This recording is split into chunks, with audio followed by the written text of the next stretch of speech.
Y les voy a presentar a nuestro panel del día de hoy. Tengo a mi lado a Sebastián Galeano. Sebastián es abogado, es representante de la Liga de Usuarios de Transmilenio. Bienvenido, Sebastián. También me acompaña Jesús María Riaño, él es conductor del sistema de Transmilenio hace 15 años. Y José Luis Pedroso ha sido operador de Transmilenio y actualmente está en proceso de reintegro. Y también es el presidente de la subdirectiva de Bogotá del Sindicato Nacional de Trabajadores de Rama y Servicios de la Industria del Transporte de Colombia, SNTT. Bienvenidos a De Traje y Overol y muchísimas gracias por aceptar nuestra invitación. Bueno, entremos en materia. Voy a arrancar con Sebastián. Sebastián, ¿qué se conoce como el modelo de Transmilenio? Bueno, Diana, el modelo Transmilenio es un negocio que se montó para entregarle a unas cuantas familias de la ciudad la totalidad del negocio del transporte. Por supuesto, en este esquema negocial han venido o se han presentado lo que nosotros hemos llamado en la Liga de Usuarios los damnificados del modelo Transmilenio. ¿Quiénes son estos damnificados? Los usuarios que nos aumentaron la tarifa porque nos están obligando a transbordar 1, 2, hasta 3 veces y por supuesto en una calidad bastante indecorosa. Vivimos a diario los buses atestados, frecuencias muy demoradas de 30 a 45 minutos. También tenemos afectados o damnificados los propietarios que fueron estafados en sus patrimonios, los conductores, como ya lo van a explicar, que tienen también una problemática bastante generalizada. Entonces este negocio se montó. ¿Y en qué consiste este negocio? Este negocio, el distrito asume todas las pérdidas, todas las obligaciones, seguridad, infraestructura, mantenimiento de las estaciones, le reconoce por cada pasajero a los operadores de Transmilenio 2.300 pesos, mientras los usuarios pagamos 1.800 pesos. ¿Eso a qué ha llevado? A que el distrito tenga que cubrirle la ganancia mensualmente, subsidiándolos en promedio en 50.000 millones de pesos mensuales. Entonces, para concluir, el negocio o el modelo Transmilenio es un negocio donde se privatizan las utilidades, las ganancias y se socializan las pérdidas. Este modelo de Transmilenio no solamente lesiona a los usuarios, a los pequeños transportadores, sino que también se han visto vulnerados los derechos de los trabajadores trabajando más de 10 y 12 horas. ¿Cuáles son las condiciones laborales en Transmilenio, José Luis? Las condiciones laborales en Transmilenio, como te digo, Diana, no son las adecuadas. Primeramente, por una parte tenemos las vías que están en mal estado, por otra parte tenemos la silla de los móviles que no son las adecuadas y eso ha generado enfermedades, más que todo en la columna, a muchos compañeros, enfermedades graves que prácticamente ellos lo tienen prestando su trabajo en una esquina, como si fuera un calibrador, como una persona de esa. En otras, las condiciones más que nos afectan es cuando la utilización de un baño, que a veces no tenemos esos sitios para hacer nuestras necesidades. Y otra parte también es los horarios que a veces hacen que el sistema colapse, digamos, en los tiempos de recorrido que nos da Transmilenio a nosotros, que a veces no alcanzamos a cumplirlas y por ende los usuarios tienen o cometen maltrato contra los trabajadores o contra los operadores. Y hemos tenido casos de operadores que han sido agredidos y también lo tenemos allá, algunos hasta hospitalizados de una pierna, otro a rotura de la cara. Y esas son las condiciones que nos presta el sistema Transmilenio por no cumplir las horas que verdaderamente necesitan para transportar los usuarios. La implementación de este sistema Transmilenio generó un control, ¿no?, en la movilidad de Bogotá. ¿Cómo se ven afectadas las personas que antes nos prestaban el servicio de transportadores, antes de que existiera el SITP? Bueno, anteriormente, pues, el transporte tradicional, el conductor de buseta tradicional o bus tradicional, manejaban el dinero. Ahorita con estos cambios, pues ya hay empresas de recaudo donde este dinero ya pasa a manos del sistema Transmilenio, donde él es el que se encarga de pagar a las empresas operadoras. Como tal, la problemática que hay en sí, o el cambio fue tan brusco, digámoslo así, tan brusco que en este momento Transmilenio no sabe qué es el SITP.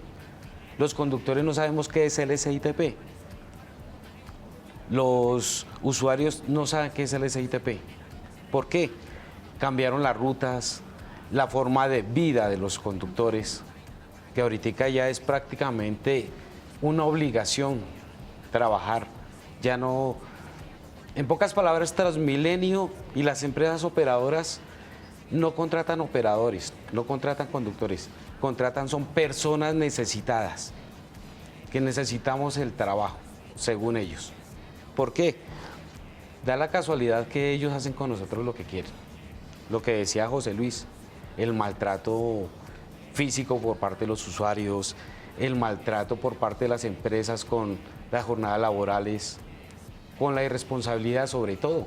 La gran problemática del sistema Transmilenio y del SITP es el irrespeto que hay en este momento en cuanto al Código Sustantivo de Trabajo y al Código Nacional de Tránsito. No nos lo están respetando. Si todas estas cosas se dieran y encontráramos este respeto, habría gran solución tanto para Transmilenio, SITP, operadores y usuarios. Muy bien. Sebastián, esto es un pan de cada día. Lo vivimos todos los días, tenemos unas situaciones indignas en nuestro transporte. Tú eres parte de la Liga de Usuarios de Transmilenio. ¿Por qué este servicio no ha logrado satisfacer las necesidades de Bogotá y además esas tarifas son demasiado altas para la gente? Bueno, dos cosas. Lo primero es que la ciudad la metieron en un lío histórico gracias a la alcaldía de Peñalosa cuando decidió hacer el Transmilenio en vez del metro. Entonces, ¿qué pasa? Y para ejemplificar mejor, ahorita en Transmilenio estamos haciendo como si estuviéramos haciendo una mudanza con un Renault 4. Sí, uno puede hacer una mudanza con el Renault 4. Le puede poner unas pitas, amarrar bien el piano, los muebles, la cama. Piano. Sí, absolutamente todo. Es una persona bastante culta, sí, da este ejemplo. Pero ¿cuál es el caso? Sí, uno no es correcto hacer una mudanza en un Renault 4. Y eso es lo que estamos haciendo en Bogotá, transportando a toda la ciudad en un Renault 4. En este caso es Transmilenio. Ahora, hay dos cosas adicionales. Con el sistema integrado de transporte público tenemos una complicación mayor porque es la profundización de este modelo Transmilenio. ¿Cómo funciona el modelo Transmilenio? Troncal y alimentación. Las troncales no se llenan si no hay alimentación, ¿correcto? Bueno, entonces, ¿qué pasa? Con el sistema integrado de transporte público, los buses que quedaban en la ciudad, que es el transporte colectivo, les redefinieron las rutas. Y entonces, en vez de cubrir rutas que iban de extremo a extremo de la ciudad, con lo cual los usuarios solucionábamos un viaje, un destino con un solo viaje, los cambiaron y ahora los buses que vemos a diario del sistema integrado de transporte público, como son el azul, que es el bus urbano, el complementario, que es el bus naranja o el bus auxiliar, los convirtieron en alimentadores más de Transmilenio. Entonces estamos metiendo más usuarios a las ya saturadas estaciones del Transmilenio, ¿sí?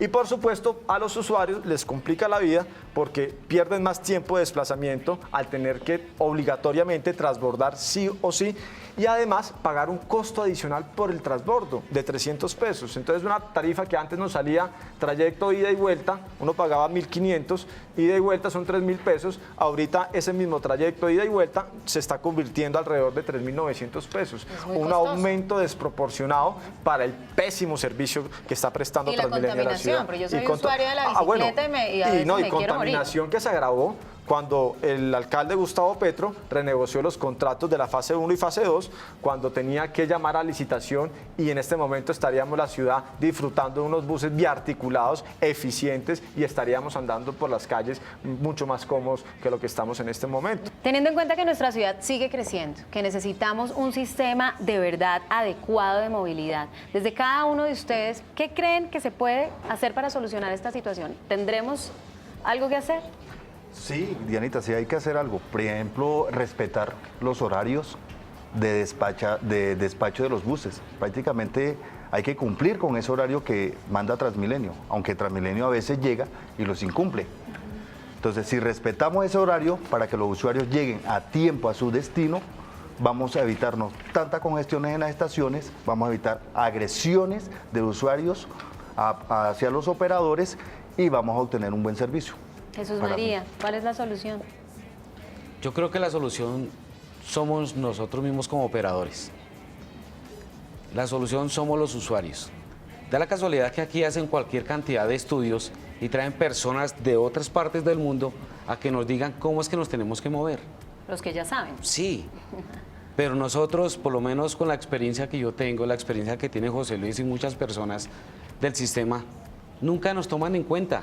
Nunca nos piden una opinión, porque nosotros podemos decir, sugerir, vea, hagamos esto por este lado, pero nos traen unos muchachos que no tienen ninguna clase de experiencia en transporte a dirigir el sistema en las plataformas, que vamos a regular a tal parte. No, mentira, eso es una gran mentira. Es únicamente coger ese busellos y mandarlo a determinado sitio desocupado, teniendo las plataformas totalmente saturadas. Esto tiene que cambiar. A nosotros nos deben escuchar. Los sindicatos como tal tenemos muchas propuestas para el sistema y queremos que nos escuchen. Estamos siendo callados por todos lados. Sebastián, ¿cuál crees que es la solución? Bueno, yo tendría 3 soluciones, una de largo plazo, mediano y corto plazo. La de largo plazo, por supuesto, no podemos perder más tiempo y tenemos que hacer el metro público y subsidiado, sin copiar el modelo Transmilenio, porque si no, va a ser peor la situación para los bogotanos. Segunda solución, renegociar los contratos de Transmilenio. La ciudad se ha gastado 1.2 billones de pesos subsidiándole las ganancias a los operadores del sistema integrado y de Transmilenio S.A. Eso no puede seguir sucediendo. Entonces, ¿qué hace Transmilenio S.A.? Le traslada los riesgos y los costos a los usuarios. Un ejemplo, reduciendo las frecuencias reduciendo el kilometraje de despachos, es decir, que en última se nos manifiesta en frecuencias más largas, porque para reducir costos Transmilenio necesita que cada bus haga la mayor cantidad y meta la mayor cantidad de usuarios en un solo viaje, para reducir costos laborales, etcétera, etcétera. Y la tercera propuesta, aparte de la renegociación del contrato, que es de corto plazo, yo creo que Transmilenio debería redefinir las rutas. Ahorita hay unos buses del transporte colectivo que pueden seguir prestando sus servicios y que lo han prestado eficientemente a la comunidad, pero entonces les cancelan las tarjetas de operación y los buses del sistema integrado todavía no están en la capacidad financiera, ni técnica, ni operativa para atender eficientemente la demanda. Entonces yo creo que podemos utilizar todavía estos buses del transporte colectivo hasta que hagan la transición de manera gradual y sana, sin que se afecte a ninguna de las partes. Y por supuesto, los buses o las rutas que ya han definido el sistema integrado de transporte público, yo creo que no le debemos meter más usuarios a Transmilenio. Yo creo que esas rutas pueden tener, igual como antes lo prestaban el transporte colectivo, tener rutas de larga distancia, ¿sí? Que no se le obliga al usuario a transbordar innecesariamente 1, 2 o 3 veces y pagar, por supuesto, una tarifa mayor y perder muchísimo tiempo en esos transbordos. Sebastián, y con respecto a la situación de los trabajadores. Yo creo que respecto a la situación de los trabajadores tienen que organizarse y tienen que pelear por sus derechos, porque es que a uno no le regalan absolutamente nada en la vida. Entonces, lo primero de los trabajadores, yo creo que les cabe a los trabajadores esa misión de pelear por sus derechos. ¿Como cuáles? A ellos les burlan los salarios. Les pagan un básico, ¿sí?, de 800.000 pesos y bonificaciones que no tienen incidencia salarial, como de 500.000 pesos. ¿Eso qué significa? Que cuando el conductor de Transmilenio se vaya a pensionar, se va a pensionar sobre 800 y no sobre 1.500.000, que es lo que realmente está recibiendo en sus ingresos. Eso hay que acabarlo. Hay que acabar las tablas partidas, que le pongan una jornada continua, pero no como hacen ahora, que el primer turno de 5 de la mañana a 8 de la mañana, después el turno a las 2 de la tarde, de 4 de la tarde, y después el último turno se lo tiran a las 8 de la noche hasta las 11 de la noche. Entonces, por supuesto, los conductores quedan agotados y bastante cansados. Termina uno estando todo el día en función afectando a los usuarios, porque eso se manifiesta en más accidentes, más problemas de congestión, tránsito, etcétera, etcétera. Bueno, pues les agradezco muchísimo haber estado hoy aquí en De Traje y Overol. Nuevamente sale al ruedo la importancia de organizarse, la importancia de luchar por sus derechos como trabajadores, y definitivamente tenemos un sistema de movilidad precario que hay que buscar una solución. Ojalá llegue el tan anhelado metro. Esto es De Traje y Overol. Escríbanos a Twitter @De Traje y Overol, a Facebook De Traje y Overol y a nuestro correo detrajeyoverol@gmail.com. Yo soy Diana Ángel y nos vemos en 8 días en otra emisión de Traje y Overol. Muchas gracias.